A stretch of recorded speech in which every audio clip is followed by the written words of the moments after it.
A CDC advisory panel voted to back the use of Pfizer's COVID-19 vaccine for children ages 12 to 15. Right now, the vaccine is only approved for emergency use for children that young in the U.S.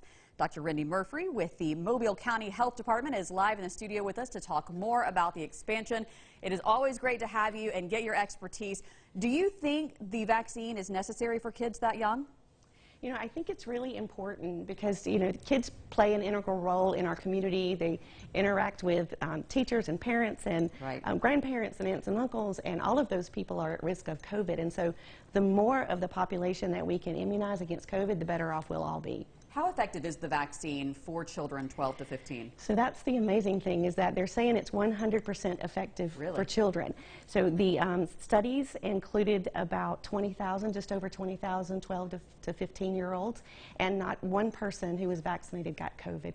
So of course we'll learn more as the vaccine rolls out to, hopefully hundreds of thousands and eventually millions of 12 to 15-year-olds who are vaccinated. But it's really, really good news that it's highly effective and very safe for children. Did children in that initial trial group see the same side effects as some adults are seeing? Yeah, but there's one thing, if you've ever taken your children to get a vaccine, they sometimes are more likely to faint. Or so that's one of the side effects that's been added. That if you have a tendency to faint when you have a blood draw or get a vaccine, then you may consider maybe having a little bit longer observation period, talk it over with your doctor and your parents, that sort of thing.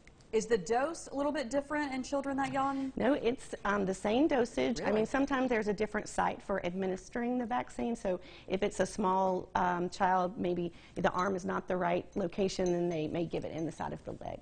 How soon will that age group be able to get vaccinations through the Mobile County Health Department? So this is key because the ACIP now has voted and made the recommendations to CDC.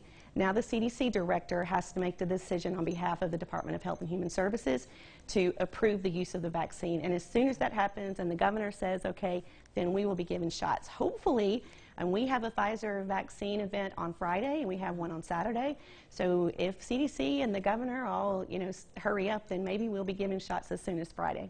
Now there have been questions, parents are wondering, will the COVID vaccine, like so many others now, be required for kids who are in school? Will they be required by the school system? What is your thought on that? Well, we're not there. I mean, right now we're still working with a vaccine that's under emergency use authorization. The vaccine certainly will not be required until it obtains full FDA approval. And then there will be a lot of discussion about whether or not that vaccine will be required for children, for people who work in healthcare industries, for residents of long-term care, that sort of thing. So we're not quite ready to have that conversation yet. It will take FDA approval before we can make some decisions about that. Do you see that taking years? No.